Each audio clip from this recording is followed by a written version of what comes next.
Mais um vídeo do nosso curso de Geometria Analítica. Hoje, produto interno no espaço, no R3, projeção ortogonal no R3 e aplicações do produto interno e da projeção ortogonal. Tudo que nós vamos ver no vídeo de hoje, nós já vimos na parte do nosso curso sobre R2. Então, eu sugiro que antes de você começar a assistir a este vídeo, você reveja o vídeo sobre produto interno ou produto escalar no R2, que aparece aí linkado para sua conveniência. Reveja mesmo aquele vídeo. Se você não lembra das noções de produto interno e projeção ortogonal no R2, você vai ter dificuldade agora ao ver essas noções no R3, porque eu vou andar relativamente rápido. O módulo de um vetor. Por exemplo, se eu tenho o vetor V no espaço agora, de coordenadas 1, 1 e 1. O módulo desse vetor vai ser o comprimento dele, a magnitude dele, também chamada de a norma dele. Para calcular o módulo deste vetor V, eu tomo cada uma das coordenadas, elevo ao quadrado, somo e tiro a raiz quadrada. O módulo deste vetor específico é raiz de 3. No geral, então, se você tem um vetor de coordenadas x, y e z, o módulo deste vetor vai ser dado por esta fórmula, raiz quadrada de x ao quadrado mais y ao quadrado mais z ao quadrado. Bem parecido com o que acontecia no R2. A única diferença é que agora nós temos a coordenada z, que também deve ser incluída. Assim como no plano, nós também podemos falar em vetores unitários. Vetores unitários são aqueles cujo módulo V é igual a 1. O vetor do nosso exemplo aqui, de coordenadas 1 e 1 e 1, não é um vetor unitário. O módulo dele não é igual a 1. Mas olha que interessante, para qualquer vetor V que você tomar, se você dividir o vetor V pelo módulo de V, o resultado vai ser um vetor unitário. Como assim dividir um vetor pelo módulo dele? O módulo dele é um número. E nós sabemos multiplicar números por vetores. O resultado é um outro vetor de mesma direção. O sentido pode ser preservado ou pode se inverter. O comprimento dele vai ser diferente. Se você dividir um vetor pelo seu próprio módulo, equivale a multiplicar o vetor pelo inverso do módulo, o resultado vai ser um vetor unitário. No nosso vetor de exemplo 1, o módulo dele é raiz de 3. Se nós dividirmos o vetor V por 1 sobre raiz de 3, nós vamos ter as três coordenadas do vetor V vezes 1 raiz de 3 vão ser 1 sobre raiz de 3. Se você fizer as contas, você vai ver que o módulo deste novo vetor vai ser igual a esta raiz quadrada, que é a mesma coisa que dizer raiz quadrada de 3 vezes 1/3, que vai dar raiz quadrada de 1. Aí está um fato importante para ser lembrado, então. Vetores unitários são importantes, principalmente quando são usados em uma base. No nosso sistema de eixos ortogonais do R3, os 3 vetores da base são unitários. O vetor 1, 0, 0, que é o vetor que corresponde ao eixo x. O vetor 0, 1, 0, que é o vetor que corresponde ao eixo y. E o vetor 0, 0, 1, o vetor que corresponde ao eixo z.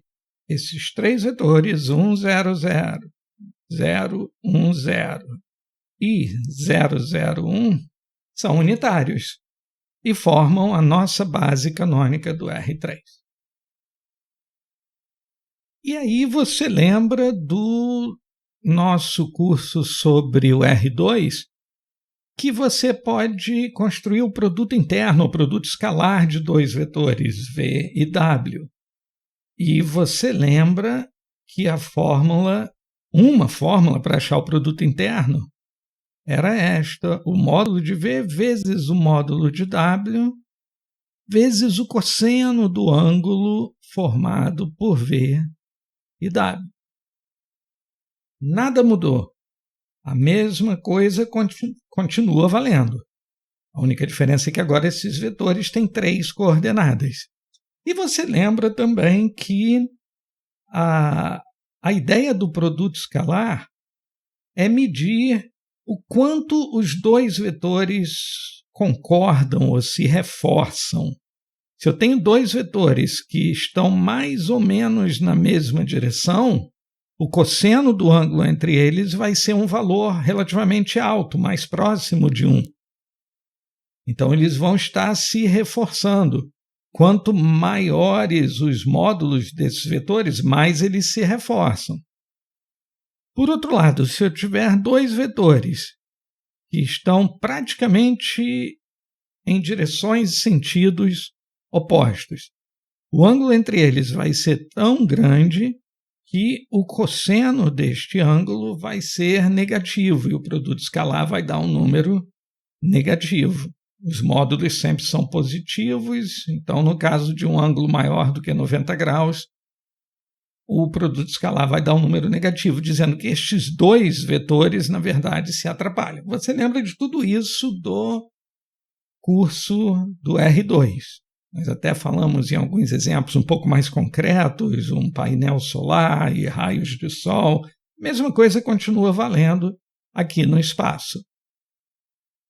E assim como no espaço, existe também uma outra fórmula para calcular o produto interno de dois vetores baseada nas coordenadas e não nos módulos e no cosseno do ângulo. Esta fórmula é bem parecida com a fórmula que nós usávamos no R2.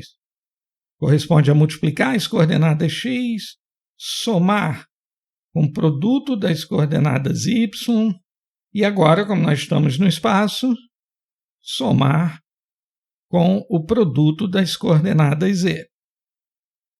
Confie em mim, estas duas fórmulas vão dar o mesmo resultado. E nós vamos ver em exemplos agora como usá-los.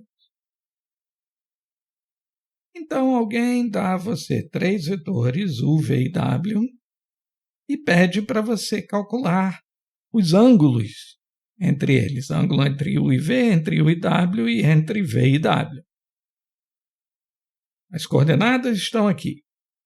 Vamos começar calculando os produtos internos usando as coordenadas, porque nós temos as coordenadas. Então, o produto interno de U e V é a soma dos produtos das coordenadas. 1 vezes menos 2, mais 1 vezes 0, mais 1 vezes 2. Eu vou ter menos 2, mais 0, mais 2. Um produto interno entre U e V é 0. Você lembra do que isso queria dizer no plano? No R2, quando o produto escalar entre dois vetores era 0, isso significava que os dois vetores eram perpendiculares. Os dois vetores formam um ângulo de 90 graus. Isso continua valendo aqui no espaço. Por quê? Pensa bem, pensa nesta fórmula aqui. Estes dois vetores não são nulos, então o módulo de V é maior que 0 e o módulo de W é maior que 0. A única maneira do produto escalar dar 0 é o cosseno do ângulo entre os dois vetores ser 0. E a única maneira do cosseno ser 0 é o ângulo ser de 90 graus. Na verdade, 270 graus também, mas nós tomamos o menor ângulo entre os dois vetores. Mas vamos continuar. Agora queremos o produto escalar entre U e W. vamos usar as coordenadas de U e de W. 1 vezes 8, mais 1 vezes 2, mais 1 vezes menos 4. Nós vamos ter 8 mais 2, 10, menos 4, 6. O produto escalar entre esses dois vetores é igual a 6. E, por último, o produto escalar entre V e W. De novo, multiplicamos as coordenadas e somamos. Menos 2 vezes 8, mais 0 vezes 2, mais 2 vezes menos 4. Nós vamos ter menos 16, menos 8, que vai dar menos 24. Descobrimos agora o valor dos produtos escalares. Para calcular o cosseno do ângulo, eu preciso saber os módulos dos dois vetores. Então, vamos calculá-los. O módulo de U nós já sabemos, porque U é o vetor que nós usamos no exemplo agora há pouco. O módulo de U é raiz de 3. O módulo de V nós calculamos rapidinho. Menos 2 ao quadrado, mais 0 ao quadrado, mais 2 ao quadrado, tudo dentro de uma raiz quadrada, nós vamos ter raiz de 8, ou 2 raiz de 2. E o módulo do vetor W, fazendo todas as contas, você vai chegar a 2 vezes raiz de 21. Ok, agora, na igualdade de cima, nós sabemos os valores dos 3 produtos escalares, os valores dos módulos. Só falta saber o cosseno do ângulo que nós descobrimos isolando nesta igualdade. O cosseno do ângulo sempre vai ser o produto escalar sobre o produto dos dois módulos. No caso de U e V, nós já sabemos que o cosseno do ângulo é 0, então o ângulo é de 90 graus. No caso de U e W, nós vamos ter que o cosseno do ângulo vai ser igual ao produto escalar, que é 6, sobre o produto dos módulos de U e de W, raiz de 3 vezes 2 raiz de 21. Fazendo as contas, você vai chegar a raiz de 7 sobre 7. Esse é o cosseno do ângulo. E agora, como que eu vejo o próprio ângulo? Aí você usa um computador ou uma calculadora e calcula o arco cosseno de raiz de 7 sobre 7. A calculadora ou o computador vai responder para você qual é o ângulo que tem este cosseno. É um ângulo de aproximadamente 67,8 graus. E, por último, vamos calcular o cosseno do ângulo entre V e W, que vai ser igual a menos 24, que é o valor do produto escalar entre os dois vetores, sobre o produto dos módulos. 2 raiz de 2 vezes 2 raiz de 21. Você faz as contas e chega a menos 6 sobre raiz de 42. E aí você usa uma calculadora ou um computador para calcular o arco cosseno deste número. E chega à conclusão de que o ângulo entre os dois vetores é de aproximadamente 157,8 graus. Como eu disse, como o produto escalar deu negativo, menos 24, isso quer dizer que o cosseno do ângulo vai ser negativo. O ângulo vai ser maior do que 90 graus. Aí você lembra do R2, da ideia de projeção ortogonal também. Nada mudou. Eu tenho um vetor V e tenho um vetor W. V é o vetor azul, W é o vetor vermelho. Eu quero calcular a projeção ortogonal de V sobre W, a sombra de V sobre W, e não importa se W é mais curto, não tem problema. É a sombra do vetor V sobre essa reta que tem a mesma direção que W. A sombra de meio-dia. A ideia é que este prumo aqui do vetor W em direção ao chão faça um ângulo reto com o chão. O chão é a direção do vetor W. A projeção de V sobre W é este vetor preto. Este vetor preto, que tem a mesma direção que W, óbvio. Logo, a projeção vai ser um múltiplo de W. Vai ser o vetor W vezes um número. Que número é esse? O número é dado por esta fórmula, produto escalar sobre o quadrado do módulo de W, que é o chão. Como eu disse, nada mudou em relação ao R2, a não ser o fato de que estes vetores agora têm 3 coordenadas cada um. Vamos resolver um exemplo aqui. Alguém me dá um ponto A e uma reta L e me pede para achar a projeção ortogonal do ponto sobre a reta. Como assim, ponto? É abuso de linguagem. Em vez de falar no vetor V, vamos falar neste ponto A. E em vez de falar no vetor W, nós vamos falar na reta L. A situação vai ser essa. Eu tenho um ponto A e eu tenho a reta L. E eu quero a projeção do ponto A sobre a reta. O resultado vai ser um ponto também. Poxa, mas o resultado aqui é um vetor. Tá, tudo bem, a gente vai calcular este vetor. Faz sentido? E essa reta L vem de onde? Aqui nós temos as equações paramétricas da reta. Estes 3 valores aqui, 2, 1, menos 1, são as coordenadas de um ponto que pertence à reta, vamos chamar esse ponto aqui de B, e 1, 2 e 1 são as coordenadas de um vetor que tem a mesma direção que a reta, este vetor aqui. Nós podemos visualizar isto aqui no GeoGebra. Vamos virar isso aqui para ficar um pouco melhor. Ó, nós temos aqui o ponto A que foi dado e a reta preta L foi dada através de um ponto que eu chamei de P0 e o vetor, esse vetor azul que dá a direção da reta. Eu vou tirar os eixos para eles não atrapalharem. Pronto. Estamos no espaço, tem a reta e tem o ponto A. Eu quero a projeção ortogonal do ponto A sobre a reta.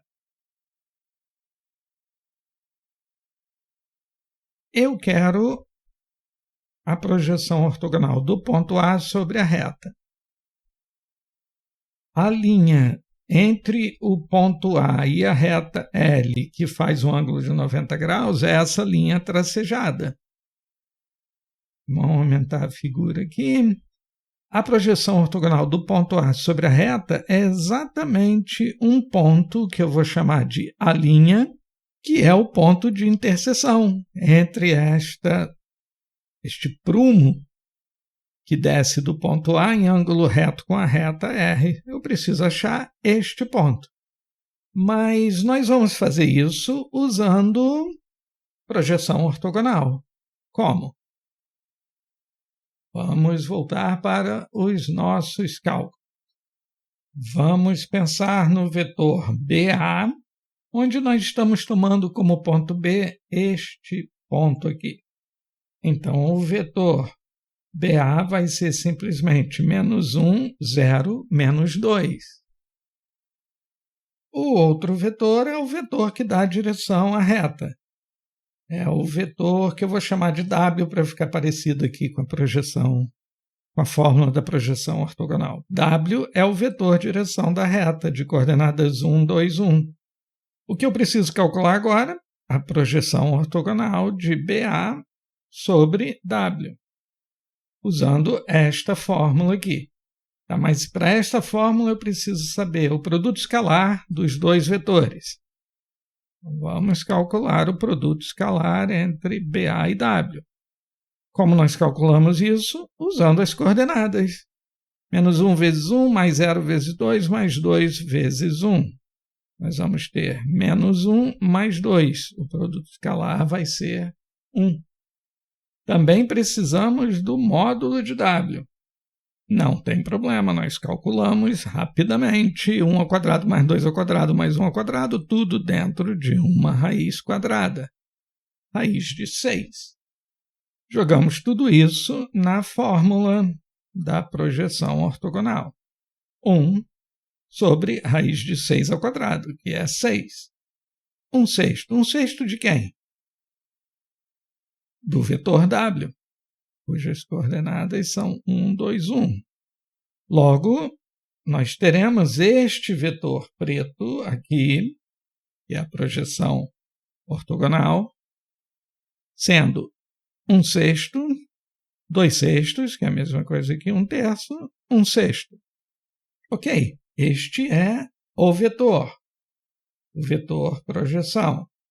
Como eu descubro o ponto, a linha? Basta pegar o ponto B, tem coordenadas 2, 1 e menos 1, e percorrer o vetor que nós acabamos de descobrir. Então, o ponto A' vai ser igual ao ponto B mais esta projeção ortogonal de BA sobre W. Abusando um pouco da notação, eu estou somando um ponto com um vetor, basta somar as coordenadas. As coordenadas do nosso ponto B, 2, 1 e menos 1, somando com 1/6, 1/3 e 1/6, faça as contas, confira, você vai chegar a 13/6, 4/3, menos 5/6. Estas são as coordenadas do ponto A'. Vamos ver toda essa construção aqui no GeoGebra. Aqui você vê o vetor BA, esse vetor vermelho. Eu vou apagar a reta para a gente ter só o vetor diretor da reta. E nós queremos achar as coordenadas do ponto A'. A projeção ortogonal do vetor BA sobre este vetor azul, que é o vetor diretor da reta, acaba sendo este pequeno vetor cinza. Percorrendo o vetor cinza, nós chegamos ao ponto A'. E se você quiser ver as coordenadas de A', você consegue comparar com o valor que nós chegamos na nossa resolução analítica, fazer as contas e verificar que está tudo certo com os nossos cálculos. Mais um exemplo. Alguém nos dá um ponto A, coordenadas 1, 0, 2, está aqui o ponto A desenhado, e um plano π, dado por estas equações paramétricas. E aí você deve revisar um vídeo recente que nós tivemos sobre equações paramétricas de plano. O que nos é pedido é a projeção ortogonal de A sobre o plano. De novo, é um abuso de linguagem. O que nós queremos é a sombra do ponto A sobre o plano. Então, imagine que você traça uma reta perpendicular ao plano π, ou seja, o ângulo entre esta reta e o plano é um ângulo reto, e você quer saber a sombra, um ponto do plano, que eu vou chamar de A', que é a projeção do ponto A sobre o plano. O que mais que nós sabemos sobre o plano π? Nós sabemos que ele contém este ponto, 1, menos 1, 0. Vou desenhar este ponto aqui, chamar esse ponto de Q. E o plano é gerado por estes dois vetores. Eu vou desenhar estes dois vetores. Eles não são necessariamente ortogonais. Nós vamos usar apenas o produto escalar para resolver esse problema. O que eu quero, para começar, é uma reta que contenha o ponto A, cujas coordenadas foram dadas, e seja perpendicular ao plano. Esta reta, que eu vou chamar de L. Eu quero a equação paramétrica desta reta. Para a equação paramétrica, eu preciso de um ponto e um vetor. Eu não tenho o vetor, só tenho um ponto. Mas eu posso descobrir o vetor direção dessa reta usando a seguinte informação. O vetor direção dessa reta é um vetor que eu vou chamar de V, que é perpendicular ao plano. E como é perpendicular ao plano, este vetor é perpendicular aos dois vetores que geram o plano. Vamos escrever os nomes dessas coisas aqui. Esse aqui é o ponto Q. O vetor 0 que gera o plano, nós vamos chamar de W. E o outro vetor que também gera o plano, vamos chamar de U. O vetor V que nós estamos procurando é perpendicular tanto a U quanto a W. Então, vamos escrever o que isso significa. V, cujas coordenadas são x, y e z, que nós queremos descobrir, é perpendicular a W. O que significa que o produto escalar deles é zero. O que significa que se eu fizer a multiplicação das coordenadas de V e de W, uma a uma, e somar tudo, o resultado tem que dar zero. Então, x vezes 1 mais y vezes 1 mais z vezes 0 tem que ser igual a zero. X vezes 1 mais y vezes 1 mais z vezes 0 tem que ser igual a zero. Ok. O nosso vetor V procurado também é perpendicular ao vetor U. Isto significa que o produto escalar entre eles também tem que ser zero. Em termos de coordenadas, isso significa que se eu multiplicar x por 0, y por 1, z por menos 2 e somar tudo, o resultado vai ser zero. X por 0 é 0, y por 1, menos 2z é igual a zero. Ok, temos duas informações sobre x, y e z. Ainda não é o suficiente para descobrir as coordenadas do vetor. Mas nós podemos fazer uma coisa que parece trapaça. Esse vetor não é único, esse vetor V não é único, ele tem infinitos múltiplos. Dentre esses infinitos múltiplos, existe um vetor cujo valor de x é 2. Por quê? Porque eu quero. Existe um vetor múltiplo de V cujo x é 2. Existe um outro cujo x é 1, outro cujo x é 3, outro cujo x é 4. Eu só não posso arriscar que o x é igual a zero, porque se eu disser que o x é igual a zero, eu vou estar obrigando o vetor a ser perpendicular ao eixo x. Pense bem sobre isso. Faça um desenho, ou faça vários desenhos. Se o x for igual a 2, imediatamente nós vamos ter y igual a menos 2, por causa dessa equação, e z igual a menos 1. Ou seja, um dos vetores que tem a mesma direção que V é o vetor 2, menos 2, menos 1. Com isso, eu consigo escrever uma equação paramétrica de L, usando o ponto A, cujas coordenadas são 1, 0 e 2, e este vetor que nós acabamos de achar, 2, menos 2, menos 1, vezes um parâmetro T. Se eu tenho a equação da reta L e eu tenho a equação do plano, o ponto A' fica fácil de achar. É o ponto que vai satisfazer todas as equações da reta e do plano. Então, vamos agora chamar as coordenadas do ponto A' de x, y e z.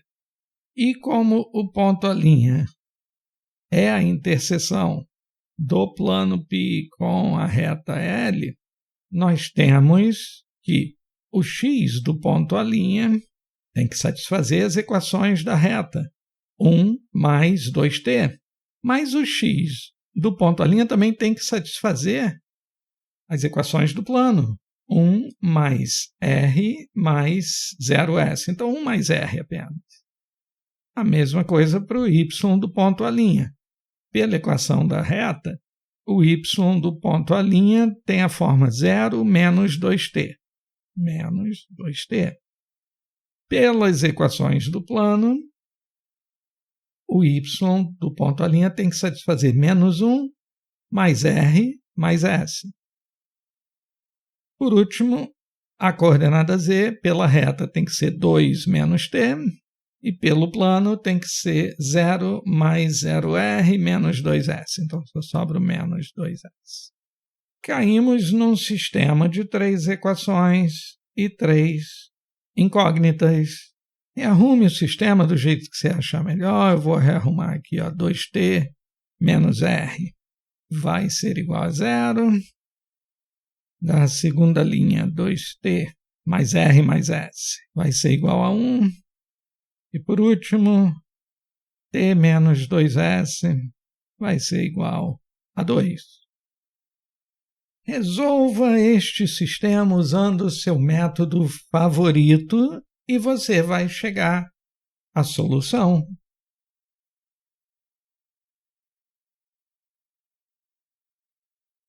E você nem precisa dos 3 valores, basta um. Verifique aí se o valor de t que você achou é 4/9. Usando este valor de t, substituindo na equação da reta, você vai chegar às coordenadas do ponto A. Você vai ter 1 mais 8/9, 0 menos 8/9 e, por último, 2 menos 4/9. Está resolvido o problema. Para terminar, vamos ver um exemplo bacana de mudança de base. Alguém me dá 3 vetores, o 1, o 2, o 3. Estes 3 vetores são linearmente independentes. Verifique depois, nenhum deles pode ser escrito como combinação linear dos outros 2. Isso quer dizer que eles geram o espaço inteiro. 3 vetores linearmente independentes geram todo o espaço. Qualquer vetor do espaço pode ser escrito como uma combinação linear destes 3 vetores. O que nos é pedido? Achar 3 vetores unitários, módulo 1, com mesma direção de U1, U2 e U3. Ou seja, eu vou achar 3 vetores V1, V2 e V3, paralelos, respectivamente, a U1, U2 e U3. Isso a gente sabe fazer desde o vídeo sobre módulos no plano mesmo. E hoje mesmo nós vimos neste vídeo que basta pegar o vetor e dividir pelo seu próprio módulo, que obrigatoriamente o resultado vai ser um vetor unitário na mesma direção e sentido.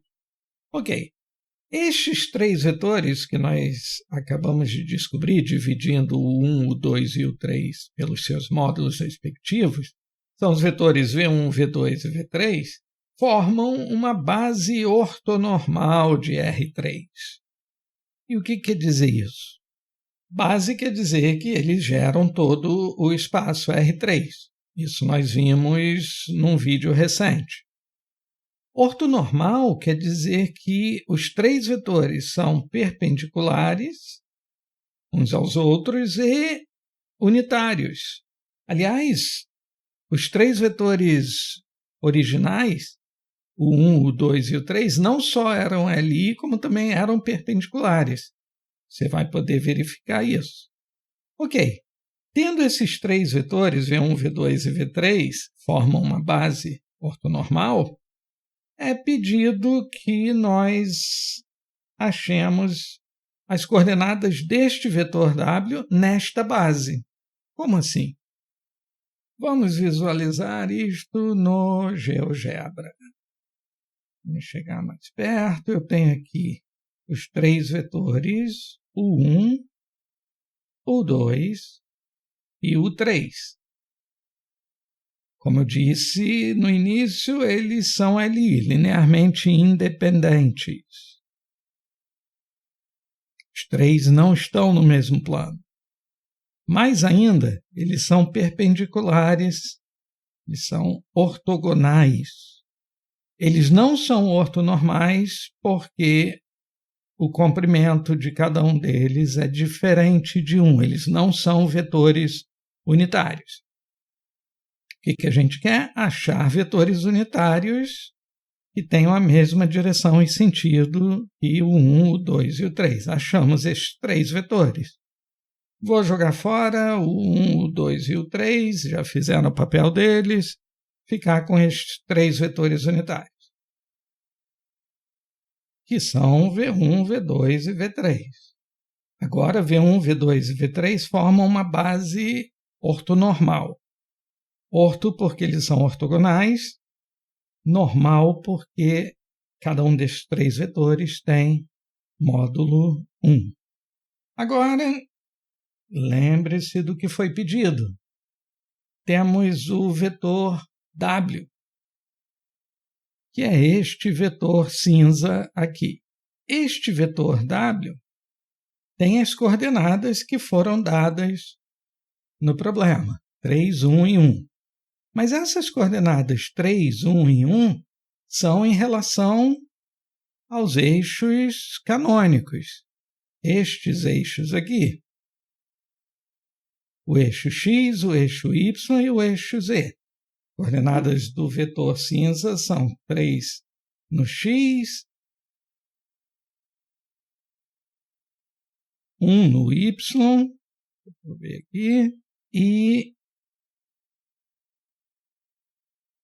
no eixo Z, deu eixo Z, 1. 3, 1 e 1. Mas nós agora não queremos usar os eixos X, Y e Z. Nós queremos usar novos eixos. Esses novos eixos são definidos por nossos 3 vetores, V1, V2 e V3. É uma nova base. Imagina que você está programando um videogame e você tem uma câmera que está olhando de um determinado ponto de vista. As coordenadas de um objeto nessa câmera são 3, 1 e 1, como se fosse o ponto na cabeça do vetor W. Mas, de repente, você quer mudar o ponto de vista para o ponto de vista de um dos personagens. O observador mudou, os eixos mudaram, a referência mudou. Imagine que os vetores V1, V2 e V3 são os eixos coordenados do ponto de vista do personagem que agora está olhando. Personagem cujo ponto de vista a câmera deve mostrar. Você tem que transformar todas as coordenadas do objeto que estavam originalmente no sistema X, Y, Z para coordenadas no sistema novo, que são a base do sistema do novo observador. Como a gente faz isso? O que a gente precisa exatamente? Vamos prolongar esses vetores aqui e criar eixos correspondentes a eles. Assim, agora V1 está sendo estendido por esse eixo azul. Vamos tirar esses rótulos para não entulhar tanto a figura. Pronto. Aí os 3 eixos correspondentes aos 3 vetores e o nosso vetor W está ali. As coordenadas que nós queremos são justamente as projeções ortogonais desse vetor W sobre cada um dos vetores V1, V2 e V3. Por exemplo, sobre o eixo azul, nós vamos ter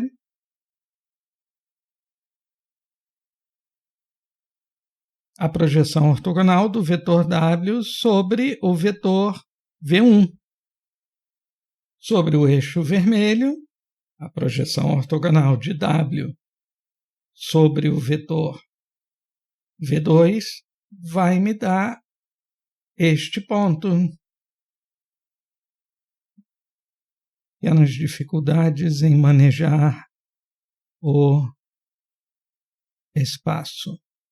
por último, a projeção ortogonal do vetor W sobre o vetor verde, que é o V3, vai me dar a coordenada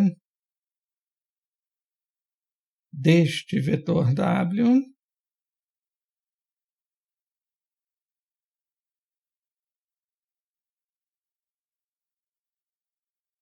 no eixo verde. A parte mais difícil é visualizar e perceber que as coordenadas do vetor W no novo sistema de eixos vai ser simplesmente as projeções ortogonais do vetor W em cada um dos vetores da base. E mais ainda, lembrando da fórmula da projeção ortogonal, você vê que entra o módulo ao quadrado embaixo, no denominador. Mas esses vetores sobre os quais nós estamos fazendo a projeção ortogonal são vetores unitários, o módulo é igual a 1. Então basta calcular o produto escalar do numerador. Isso simplifica muito as contas, e num videogame onde as coisas têm que ser calculadas rapidamente, é exatamente isso que é feito. Agora podemos então escrever o nosso plano, calcular os vetores unitários, V1, V2 e V3, e calcular os produtos escalares. Os resultados vão ser a coordenada x do vetor W no novo sistema de eixos, na nova base, a coordenada y e a coordenada z. Você deve agora parar o vídeo e tentar resolver.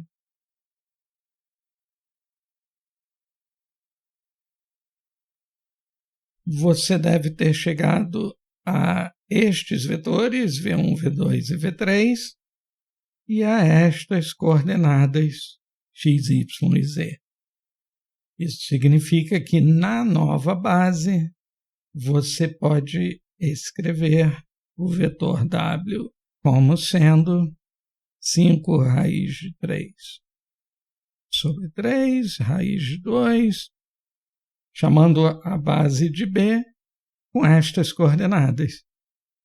Se ainda não ficou claro, perceba que o que está sendo dito é isto aqui. O vetor W pode ser expresso como 5 raiz de 3 sobre 3 vezes o vetor V1 mais raiz de 2 vezes o vetor V2 mais raiz de 6 sobre 3 vezes o vetor V3. É isso que quer dizer expressar um vetor em uma base. Nós fazemos isso o tempo todo quando nós estamos trabalhando com a base canônica.